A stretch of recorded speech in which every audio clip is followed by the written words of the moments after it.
നമസ്കാരം. അപ്പോൾ പത്മ പുരസ്കാരങ്ങൾ തന്നെയാണ് ഇപ്പോൾ ഏറ്റവും ചൂടേറിയ ചർച്ചാ വിഷയം. കേരളത്തിന് അഭിമാനകരമായ രീതിയിൽ നിരവധി പത്മ പുരസ്കാരങ്ങൾ കേരളത്തിൽ നിന്നുള്ള വിവിധ വ്യക്തികൾക്ക് ലഭിച്ചിരിക്കുകയാണ്. വി എസ് അച്യുതാനന്ദന് മരണാനന്തരമായി പത്മവിഭൂഷൺ ലഭിച്ചു, നാരായൺ ജിക്ക് പത്മവിഭൂഷൺ ലഭിച്ചു. അതെല്ലാം വളരെയധികം സന്തോഷം നൽകുന്ന കാര്യങ്ങളാണ്. എന്നാലും അതിൻ്റെ ചില രസകരമായ രാഷ്ട്രീയ പ്രാധാന്യമുള്ള ചില പുരസ്കാരങ്ങളും ഉണ്ട് എന്നുള്ളത് ഏവർക്കും അറിയാവുന്ന കാര്യമാണ്. എന്താണ് ഇതിൻ്റെ രാഷ്ട്രീയ പ്രാധാന്യമെന്ന് ചോദിച്ചു കഴിഞ്ഞാൽ, ശ്രീ വെള്ളാപ്പള്ളി നടേശനും SNDP യോഗത്തിൻ്റെ നേതാവായ ശ്രീ വെള്ളാപ്പള്ളി നടേശനും മലയാളത്തിൻ്റെ പ്രിയ നടൻ ശ്രീ മമ്മൂട്ടിക്കും ലഭിച്ച പത്മ പുരസ്കാരങ്ങളാണ്. പത്മവിഭൂഷൺ പുരസ്കാരങ്ങളാൽ ഇരുവരും പുരസ്കൃതരായിരിക്കുകയാണ്. അപ്പോൾ ആ സന്ദർഭത്തിൽ നമുക്ക് ഇവരുടെ രണ്ടുപേരുടെയും ചില സമാനതകളൊന്ന് നോക്കിയാലോ? രസകരമായിരിക്കും. കാരണം മമ്മൂട്ടിയെ സംബന്ധിച്ച് പറയുകയാണെങ്കിൽ അദ്ദേഹത്തിന് ഏറെക്കാലമായി ഇത്തരത്തിലുള്ള പുരസ്കാരങ്ങളൊന്നും ലഭിക്കുന്നില്ല. അത് നീതികേടാണ് അദ്ദേഹത്തോട് കേന്ദ്ര സർക്കാർ കാണിക്കുന്നത്, BJPയുടെ ഫാസിസമാണ് തുടങ്ങിയ ആരോപണങ്ങൾ ഈ പുരസ്കാരങ്ങളെ സംബന്ധിച്ച് മമ്മൂട്ടിയുടെ പേര് ഉയർന്നു വരുമ്പോഴൊക്കെ നാം കേട്ടിരുന്ന ചില വാദങ്ങളാണ്, അല്ലെങ്കിൽ അഭിപ്രായ പ്രകടനങ്ങളാണ്.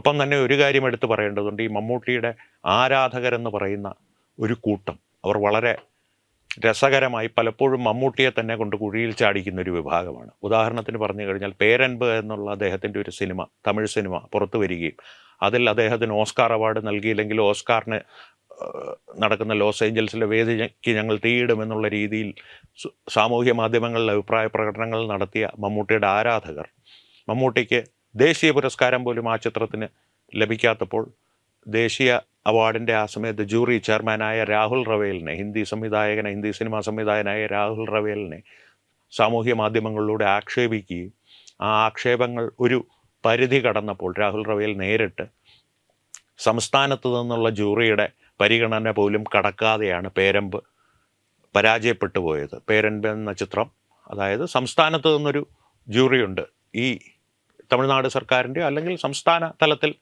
പ്രവർത്തിക്കുന്ന ഒരു കമ്മിറ്റിയുടെ പരിഗണനയിൽ പോലും പുറത്താക്കപ്പെട്ട ഒരു ചിത്രമാണ് പേരൻപ് എന്നുള്ള സത്യം വെളിവാക്കുകയും അതേ തുടർന്ന് മമ്മൂട്ടിക്ക് അപകടം മനസ്സിലാവുകയും പരസ്യമായി തന്നെ അദ്ദേഹം രാഹുൽ റവേലിനോട്, എനിക്ക് ഈ ആരാധകരെന്ന് പറയുന്ന ഇവന്മാരുമായിട്ട് യാതൊരു ബന്ധവുമില്ല എൻ്റെ പൊന്നു സാറേ എന്ന് പ്രസ്താവന നടത്തി തടിയൂരുകയും ചെയ്ത സംഭവങ്ങൾ ഉണ്ടായിട്ടുണ്ട്. അതാണ് മമ്മൂട്ടിയും പുരസ്കാരങ്ങളുമായിട്ടുള്ള ബന്ധം. ഒപ്പം തന്നെ ഒരു കാര്യം എടുത്തു പറയണം. പത്മവിഭൂഷൺ നൽകപ്പെട്ടിട്ടുള്ള VS അച്യുതാനന്ദൻ ഒരിക്കൽ മമ്മൂട്ടിയെ കൊക്കക്കോളയുടെ ബ്രാൻഡ് അംബാസഡർ, അത് പുരസ്കാരമല്ല, പണമായിട്ട് ലഭിക്കുന്ന അദ്ദേഹത്തിന് ലഭിക്കാവുന്ന ഒരു നേട്ടം ഇല്ലാതാക്കിയൊരു സന്ദർഭം ഉണ്ടായിട്ടുണ്ട്. 2006 എൻ്റെ ഓർമ്മ. കൈരളി TVയുടെ ചെയർമാനായി മമ്മൂട്ടി വിലസുന്ന കാലത്ത് കൊക്കക്കോളയുടെ ബ്രാൻഡ് അംബാസഡർ ആകുവാനായിട്ട് അദ്ദേഹത്തിന് 2 കോടി രൂപയുടെ ഒരു പരസ്യ ചിത്രത്തിൽ അദ്ദേഹത്തെ അഭിനയിപ്പിക്കുവാനുള്ളൊരു ശ്രമങ്ങൾ നടക്കുകയും മമ്മൂട്ടി ഏതാണ്ട് അതിന് സമ്മതം മൂളുകയും ചെയ്തു. ആ സമയത്താണ് VS അച്യുതാനന്ദൻ പരസ്യമായൊരു പ്രസ്താവന നടത്തുന്നത്. പ്ലാച്ചിമടയിൽ ജലചൂഷണം നടത്തുന്ന കൊക്കക്കോള പോലുള്ളൊരു കമ്പനിയുടെ ബ്രാൻഡ് അംബാസഡറായി മമ്മൂട്ടി തുടരുകയാണെങ്കിൽ മമ്മൂട്ടിക്കൊരു തീരുമാനമെടുക്കാം. ഒന്നെങ്കിൽ കൈരളി TVയുടെ ചെയർമാനായിട്ട് അദ്ദേഹത്തിന് തുടരാം, അല്ലെങ്കിൽ കൊക്കക്കോളയുടെ ബ്രാൻഡ് അംബാസഡറാകാം. അതേ തുടർന്ന് മമ്മൂട്ടി ഈ പരസ്യ ചിത്രത്തിൽ നിന്ന് പിന്മാറുകയും കൈരളി TVയുടെ ചെയർമാനായി തുടരുകയും ചെയ്യുന്ന സംഭവങ്ങളും മമ്മൂട്ടിയെ സംബന്ധിച്ചുണ്ടായിട്ടുണ്ട്. മമ്മൂട്ടിയും പുരസ്കാരങ്ങളും ഒരു പ്രതിഫലങ്ങളും ഒക്കെ ആയിട്ടുള്ള ബന്ധം വളരെ രസകരമാണ് എന്ന് പ്രേക്ഷകരെ ഒന്ന് ഓർമ്മിപ്പിക്കുവാൻ വേണ്ടി പറഞ്ഞു എന്ന് മാത്രം സാന്ദർഭികമായി. ഇനി വെള്ളാപ്പള്ളി നടേശനിലേക്ക് തിരിച്ചു വരാം. കാരണം വെള്ളാപ്പള്ളി നടേശൻ, മമ്മൂട്ടി, ഇവർ രണ്ടുപേരെയും തുലനം ചെയ്ത് നോക്കുമ്പോൾ ഇപ്പോൾ താരം വെള്ളാപ്പള്ളി നടേശനാണ്. കാരണം വെള്ളാപ്പള്ളി നടേശന് ഈ പത്മ പുരസ്കാരം ലഭിക്കുമ്പോൾ മുൻപ് അദ്ദേഹം പത്മ പുരസ്കാരത്തെ തള്ളിപ്പറഞ്ഞിട്ടുള്ള വീഡിയോകൾ സാമൂഹ്യ മാധ്യമങ്ങളിൽ വൈറലാവുന്നുണ്ട്. അദ്ദേഹം അതേ സംബന്ധിച്ച് വളരെ സരസമായി പ്രതികരിക്കുകയും ചെയ്തിട്ടുണ്ട്. കാരണം മുൻപ് ഈ അവാർഡുകളെക്കുറിച്ച് ഞാൻ പറഞ്ഞിട്ടുണ്ട്, അത് വിവാദമാക്കേണ്ട കാര്യമൊന്നുമില്ല. ഇപ്പോൾ എനിക്കും മമ്മൂട്ടിക്കും ഇത് ലഭിച്ചിട്ടുണ്ട്. അത് മമ്മൂട്ടി എന്താ മോശക്കാരനാണോ എന്നുള്ള രീതിയിൽ വളരെ സരസമായി അദ്ദേഹത്തിൻ്റെ സ്വതസിദ്ധമായ ഒരു ശൈലിയിൽ അദ്ദേഹം ഇതിനോട് പ്രതികരിച്ചിട്ടുണ്ട്.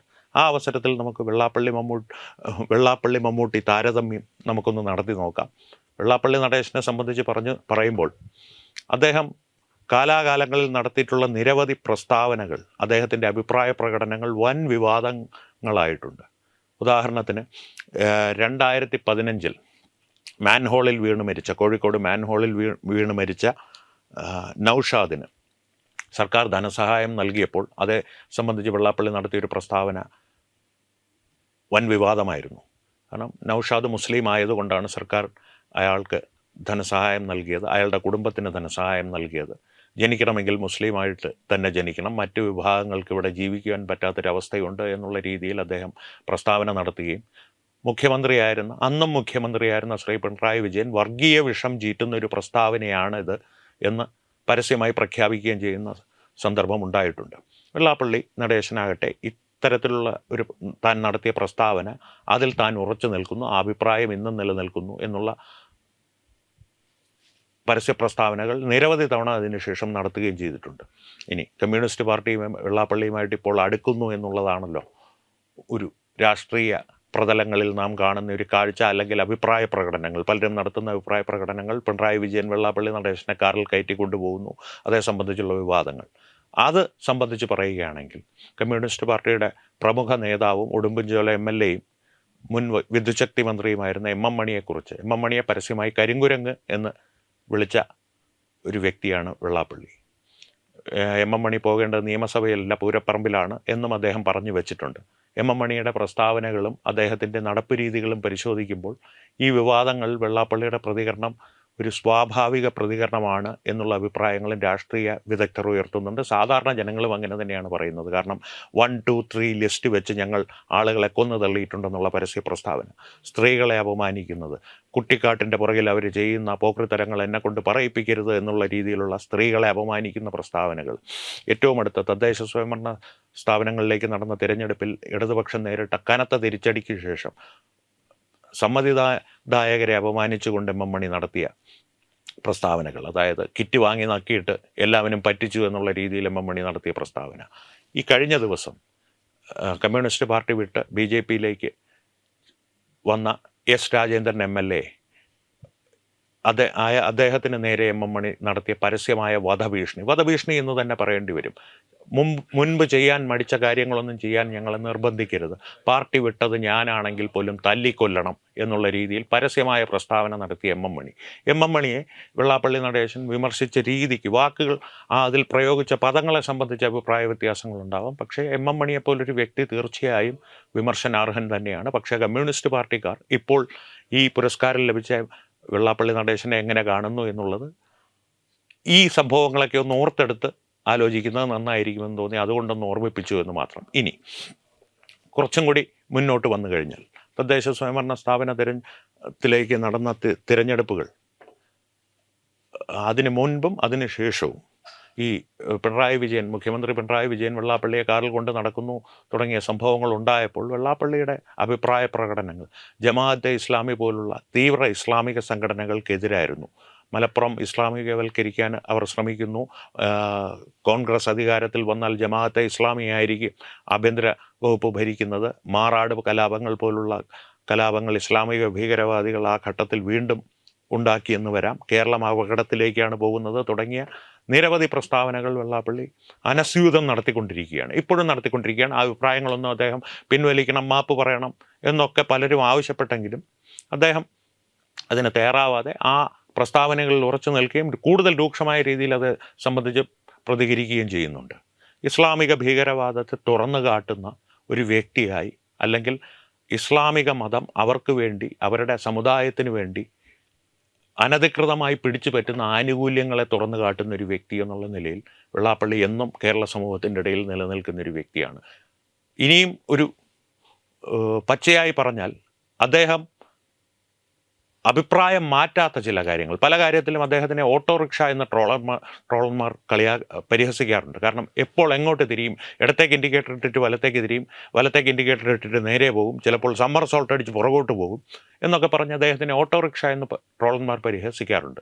ആ പരിഹാസങ്ങളൊക്കെ നിലനിൽക്കെ തന്നെ അദ്ദേഹത്തിൻ്റെ അഭിപ്രായം ഒരിക്കൽ പറഞ്ഞത് മാറ്റാത്തത്, ഈ നിമിഷം വരെയുള്ള കാര്യമാണ് പറഞ്ഞത്, നാളത്തെ കാര്യം എനിക്കറിയില്ല, മാറ്റാത്ത അദ്ദേഹത്തിൻ്റെ മാറാത്ത ഒരേ ഒരു അഭിപ്രായം ഇസ്ലാമിക ഭീകരവാദത്തെ സംബന്ധിച്ചുള്ളതാണ്. ഒപ്പം ഇസ്ലാമിക സമൂഹം കേരളത്തിൽ ഒരു സമുദായം എന്നുള്ള നിലയിൽ അനധികൃതമായ അവകാശങ്ങൾ പിടിച്ചു പറ്റുന്നു, അല്ലെങ്കിൽ അനധികൃതമായ കാര്യങ്ങൾ അവർക്ക് വേണ്ടിയിട്ട് നേടിയെടുക്കുന്നു എന്നുള്ള ഒരു അഭിപ്രായം അദ്ദേഹം ഇതുവരെ മാറ്റിയിട്ടില്ല. അങ്ങനെ ഇരിക്കുമ്പോൾ മമ്മൂട്ടിയും വെള്ളാപ്പള്ളിയും ഒരേ വേദിയിൽ പത്മപുരസ്കാരം നേടുവാൻ പോകുന്നു. അല്ലെങ്കിൽ സ്വീകരിക്കുവാൻ പോകുന്നു. ഇരുവരും ഇപ്പോൾ ഈ നിമിഷം മുഖ്യമന്ത്രി പിണറായി വിജയന് പ്രിയങ്കരരായ വ്യക്തികളാണ്. മമ്മൂട്ടി കാലങ്ങളായി കമ്മ്യൂണിസ്റ്റ് പാർട്ടിയുടെ സഹയാത്രികനാണ്. വെള്ളാപ്പള്ളി നടേശൻ കേരളത്തിലെ പ്രമുഖനായൊരു സാമുദായിക നേതാവാണ്. ഇപ്പോൾ കമ്മ്യൂണിസ്റ്റ് പാർട്ടിക്ക് അദ്ദേഹത്തോട് അടുത്താൽ കൊള്ളാമെന്നുള്ളൊരു നയം ഉള്ളിലുണ്ട്. 2026 തിരഞ്ഞെടുപ്പ് അടുത്തുകൊണ്ടിരിക്കുമ്പോൾ, ആ നിയമസഭാ തിരഞ്ഞെടുപ്പിലേക്ക് അടുപ്പിക്കാൻ ശ്രമിക്കുന്ന വെള്ളാപ്പള്ളിയും, അതായത് ഇത്തരത്തിലുള്ള വിവാദപരമായിട്ടുള്ള പ്രസ്താവനകൾ നടത്തി, അഭിപ്രായ പ്രകടനങ്ങൾ നടത്തി അവയിൽ ഉറച്ചു നിൽക്കുന്ന വെള്ളാപ്പള്ളിയും, കാലങ്ങളായി സഹയാത്രികനായ, തൻ്റെ പാർട്ടിയുടെ സഹയാത്രികനായ, അടുപ്പക്കാരനായ മമ്മൂട്ടിയും ഒരേ വേദിയിൽ പത്മപുരസ്കാരങ്ങൾ ഏറ്റുവാങ്ങുമ്പോൾ ഇവർ തമ്മിലുള്ളൊരു സമാനതകൾ ഓർത്ത് ചിലപ്പോൾ പിണറായി വിജയൻ തലയിൽ കൈവയ്ക്കുന്നുണ്ടാവാം, അല്ലെങ്കിൽ പുഞ്ചിരിക്കുന്നുണ്ടാവാം. എന്താണ് അദ്ദേഹം ചെയ്യുക എന്നുള്ളത് അദ്ദേഹത്തിന് മാത്രമേ അറിയൂ. എന്തായാലും കേരള സമൂഹത്തിന് വളരെ രസകരമായ 2 പുരസ്കാരങ്ങളാണ് ശ്രീ വെള്ളാപ്പള്ളി നടേശനും ശ്രീ മമ്മൂട്ടിക്കും ലഭിച്ചിരിക്കുന്നത്. ഒപ്പം തന്നെ ഒരു കാര്യം കൂടി എടുത്തു പറയേണ്ടതുണ്ട്. പത്മപുരസ്കാരങ്ങളെ സംബന്ധിച്ചും ഈ മമ്മൂട്ടിയുടെ ആരാധകരും മാധ്യമപ്രവർത്തകർ പോലും മമ്മൂട്ടിക്ക് കൊടുക്കാത്ത പത്മപുരസ്കാരത്തിന് ഒരു വിലയുമില്ല, പത്മപുരസ്കാരം ലഭിക്കാതിരിക്കുന്നത് തന്നെയാണ് മമ്മൂട്ടിക്കുള്ള വില, പത്മപുരസ്കാരങ്ങൾക്കൊന്നും ഒരു വിലയില്ല എന്ന് മമ്മൂട്ടി നേരിട്ട് പറഞ്ഞിട്ടില്ല. വെള്ളാപ്പള്ളി പറഞ്ഞിട്ടുണ്ട്, മമ്മൂട്ടി നേരിട്ട് പറഞ്ഞിട്ടില്ല. മമ്മൂട്ടിക്ക് വേണ്ടി മാധ്യമ സംഘങ്ങൾ ഘോരം പ്രസംഗിച്ചിട്ടുണ്ട്. അതും ഈ സന്ദർഭത്തിലൊന്ന് ഓർക്കുക. പ്രത്യേകിച്ച് മമ്മൂട്ടി ഈ പുരസ്കാരം വാങ്ങുവാനായി, രാഷ്ട്രപതിയിൽ നിന്ന് ഈ പുരസ്കാരം സ്വീകരിക്കുവാനായി വേദിയിലേക്ക് പ്രവേശിക്കുമ്പോൾ കൃത്യമായും ഓർക്കുക, ചിരിക്കുക. നമസ്കാരം.